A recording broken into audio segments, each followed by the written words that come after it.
What's up, YouTube, and welcome back to my channel. And if you're new to my channel, hit the subscribe button and the notification bell to be notified for future uploads. And in today's video, I'll be doing my preview and prediction of the Alabama versus Georgia National Championship game.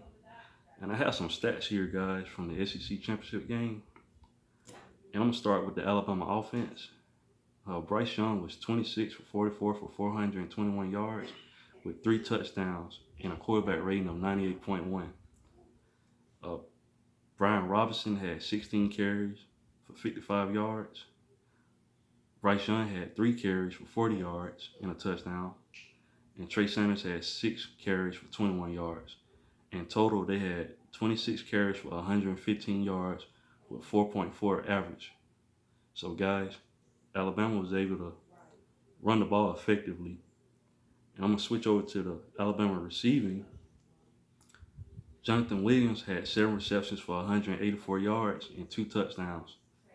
Then John Mechie had 6 receptions for 97 yards and a touchdown. And Slade Bolden had 5 receptions with 54 yards. So the Alabama receiving corps had a pretty good outing as well, guys. I'm going to switch over to the defense. Will Anderson had 6 total tackles with 3 solo, 1 sack, 2 tackles for loss, and 1 quarterback hurry.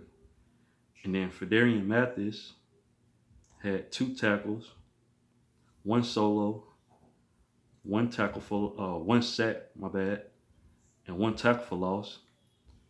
And then Jordan Battle, he had 6 total tackles and 4 solo and 1 quarterback hurry. And he also had an interception for 42 yards and he ran in for a touchdown. And then DeMarco Hellams had 1 interception for 3 yards. So the Alabama defense had a good outing as well, guys. I'm going to switch over to the Georgia side. I'm going to start with their offense. Stetson Bennett was 29 for 48 for 340 yards and 3 touchdowns and 2 interceptions. And James Cook, he had 11 carries and for 38 yards. McIntosh had 4 carries for 32 yards. And Zamir White had 7 carries for 27 yards. In total, they had 30 carries for 109 yards and averaging 3.6 average, guys. So both teams was able to run the ball a little bit, but Alabama had the advantage over them. I'm going to switch over to Georgia's receiving. Brock Bowers had 10 receptions for 139 yards and a touchdown. George Pickens had 2 receptions for 41 yards. And McConkey, he had 2 receptions for 35 yards. And Darnell Washington had 1 reception for 5 yards and a touchdown.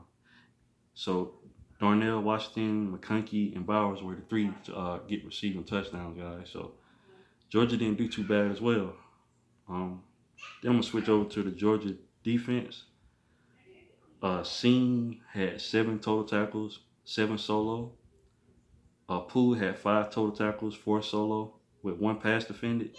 Smith had 5 total tackles, total tackles, 4 solo, and 1 pass defended. And Kobe Dean had 5 total tackles with 4 solo, 1 tackle for loss, and 2 passes defended, and 2 quarterback hurries. So, like always, guys, the Georgia defense is very, very stout.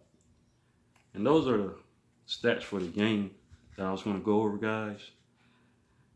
And I also have some keys to success for each team. I have 4 for each team. So the number one thing for Alabama, they have to run the tempo.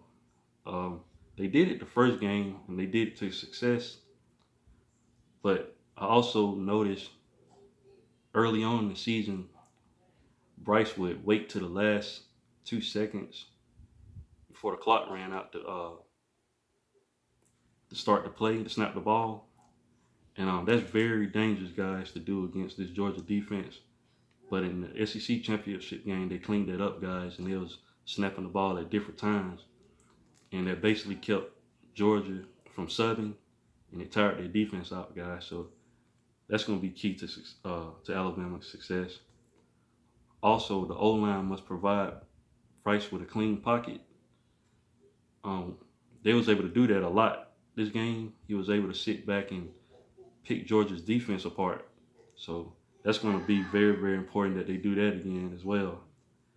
Number 3, I think they should run the ball.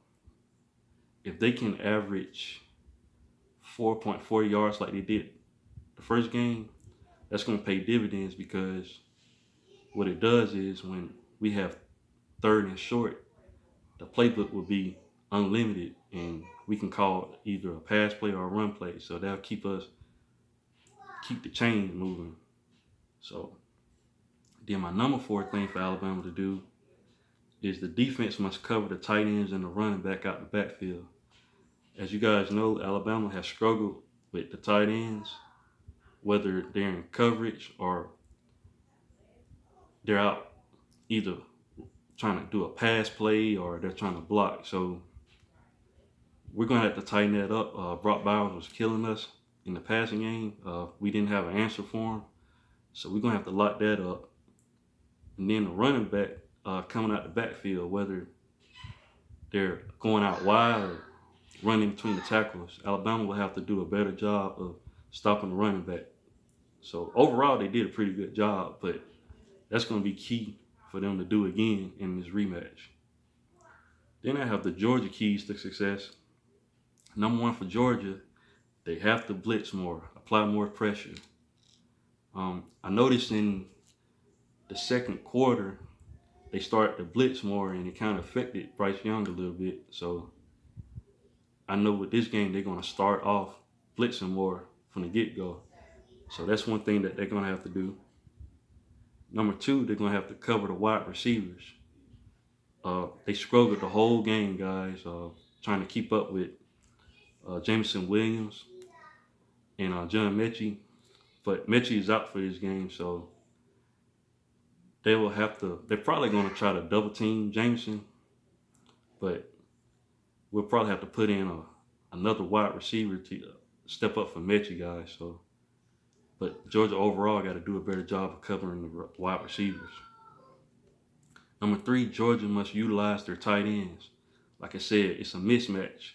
Brock Bowers and Darnell Washington are huge guys, and if they get them involved in the passing game, that can be lethal for Georgia's offense, and it can be deadly for us. So they'll have to utilize the tight ends, guys. And then number 4, Stetson Bennett has to not turn the ball over. He killed plenty of drives by making bad decisions, and then he basically put the nail in the coffin when he turned the balls over when he had a pretty good drive going. So those are the 4 keys that Georgia will have to do to win the game. And with that being said, I'm going to do my prediction. It's going to be tough for both teams, and I believe the Georgia defense is going to play with a lot of fire, and it's going to be tough at first, guys, but ultimately I think Alabama wins the game 38-28. Yeah. Because ultimately I think Stetson Bennett won't be able to score enough points to keep up with Alabama. And I think Alabama's wide receivers are going to be a mismatch all game, like the first game. Georgia struggled covering the wide receivers, so I think Alabama's going to win the game. I believe Nick Saban is going to get his 7th Alabama title, 8 overall. Alabama's going to go back-to-back national champions with 2 back-to-back Heisman winners. So, and then win their 19th title overall, guys. So, but you guys let me know in the comment section what you guys think. And if you haven't subscribed to the channel, please subscribe, guys, like, share, and I'll definitely be back with more football content, guys. So thanks, guys, and roll tide.